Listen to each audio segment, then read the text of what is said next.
Hey everybody, Scott Spreitzer here, DocSports.com. Saturday, August 11th, 2018, free baseball pick coming up in just a moment. If you've yet to become a member at DocSports.com, it's easy to do. Click on the link below the video. Get yourself set up for a free $60 account and check it out. I think you'll be glad you did.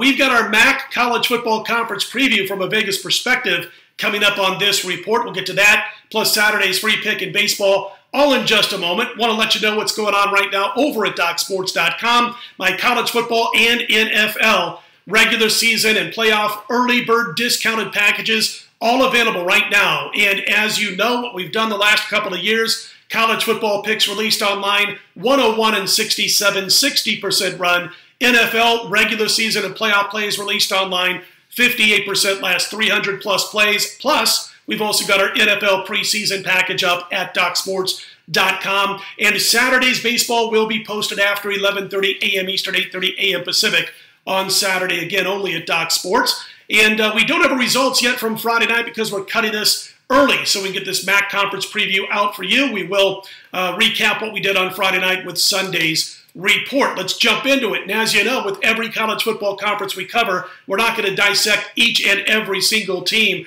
right down to the bone when it comes to the Mid-American Conference because we'd be here for probably 4 or 5 hours. But we will talk about what we like from a Vegas perspective. That's all we really care about anyway. Power ratings-wise, most have Northern Illinois, Ohio U, Toledo at the top of this conference. And according to recent Westgate Superbook odds, the Huskies, the Rockets, the Bobcats, well, they're 2-1, 3-1, and 7-2, respectively, to win the MAC this year. Northern Illinois and Toledo out of the West, and, of course, Ohio out of the East. But we're going to start with our dark horse, which is out of the East, and that is the Buffalo Bulls. I've got a great talent at quarterback, NFL-type talent in Tyree Jackson. He's big. He's got the arm. He's got the legs. He's a dual threat, and he's got a real nice wide receiver in Anthony Johnson to throw to. Outstanding combination, arguably the best in the conference. The offensive line is going to be great again. Top 10, by the way, last year in fewest TFLs, tackles for losses allowed.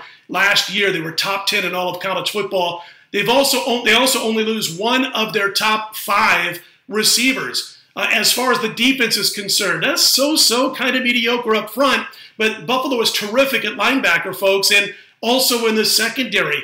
The one thing Buffalo has to do that they didn't always do last year, stay focused in the games that you're supposed to win. Don't lose to the opponents that you are expecting to beat because you lost focus. If they can do that, stay away from maybe little mental blocks at certain points of the season, they'll probably end up with losses at Toledo and at Ohio, but 6-2 in conference play, certainly a possibility and not out of the question. And I think that's where they'll finish in the MAC, 6-2. They're 10-1, by the way, as far as to win the MAC this year. And at 10-1 odds with the team that I think can go 6-2 at least, I think that's pretty good value. They are our dark horse in the MAC.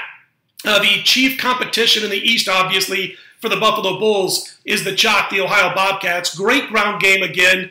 8 returning starters on the offensive side of the football. How about last year's big number, 44 rushing touchdowns, and gave up just 11 to their opponents. I like the quarterback, Nathan Rourke. He's going to have better tools at wide receiver this year, but they must limit turnovers. If you watch what Ohio did last year, too many key turnovers at the wrong time. Defense has to replace all 4 linemen. That's a little scary. I do like the back 7 for Ohio U. 4 of their first 6 games come on the road, including 1 at Northern Illinois. They do catch a break after that one, though, facing Bowling Green and Kent the next couple of weeks at home. But they've got 3 games, Ohio does, from November 1st to November 14th, where they are at Western Michigan, at Miami, Ohio, and home against Buffalo. They do avoid Toledo out of the West this year. 6-2 looks like a likely conference record to me for Ohio U, yet they are 7-2 to win the conference. I think they're right there, 6-2, along with the Buffalo Bulls. One more single-digit odds as far as team is concerned in the East would be Miami, Ohio. Miami's got to find a better pass rush on defense because the secondary is a weak spot that's going to need some help. Now, offensively, has to get better on third down conversions, folks. If they got experience at quarterback, they've got Ragland, they've got the Michigan transfer Malzone also in the mix. A decent shot, by the way, when you look at their schedule Miami has at going 4-0 to start MAC play, but I got them finishing 5-3, guys. They do have a homer against Western Michigan. They've got Ohio U at home. Tough road games at Buffalo and Northern Illinois.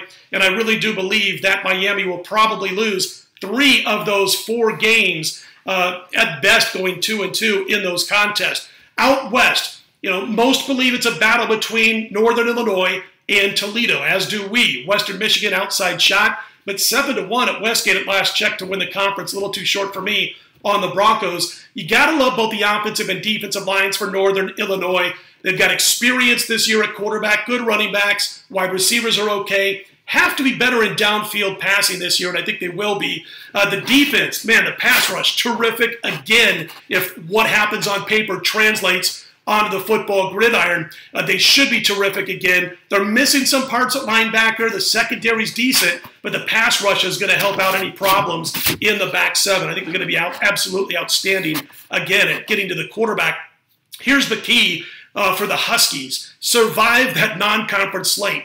Stay away from key injuries, early season non-conference games where they play at Iowa, home Utah, at Florida State, and also don't get caught up losing focus against Central Michigan because that game against CMU comes smack in between games against Utah and Florida State. Then they've got Eastern Michigan right after Florida State. That's another potential letdown spot. Got to watch out for those. Survive early season injuries against a real tough non-conference slate and survive those potential look-aheads. And 6-2, a likely scenario in conference play for Northern Illinois. Now, Toledo, they're listed at 3-1, Northern Ill at 2-1. The Rockets' top passing offense, great wide receivers. They won't have Logan Woodside at quarterback to count on, and they lose 5 starters on both sides of the football. The defense, the secondary is a strength. The pass rush, not so much. The antithesis of Northern Illinois' pass rush probably belongs to the Toledo Rockets up front. Bottom line, it's a passing team, but the ground game for Toledo has to click enough to keep defenses honest. They do have road games, by the way, at Western Michigan and Northern Illinois. Home game against Buffalo. I think Northern Illinois has the better shot between those 2 teams at being at the top of the conference at the end of the season. Western Michigan, they're the kind of long shot, not long shot, but outsider, maybe dark horse in the West at 7-1, but the offense is in trouble. The defensive front 7, mediocre at best, at least on paper. Central Michigan comes in 25-1, too many defensive losses last year. Passing games just so-so. And Eastern Michigan, well, they're rebuilding the offense. Ball State, by the way, 100-1. As far as Eastern Michigan, I think 15-1. Way too short, no value there on EMU. My top week 1 best bet, so to speak, out of the MAC. And we talked about this game when we previewed the Big Ten. Even though it's moved up a little bit, I still like to go against Akron in week 1. Back the Nebraska Cornhuskers in Scott Frost's first game as head coach. Nebraska laying about 23 points now over Akron. So we're going to go against Akron as our top spot week 1 in the MAC. Again, don't forget, college football and NFL discounted packages available right now at DocSports.com. NFL preseason package available. Saturday baseball posted at DocSports after 11:30 a.m. Eastern, 8:30 a.m. Pacific.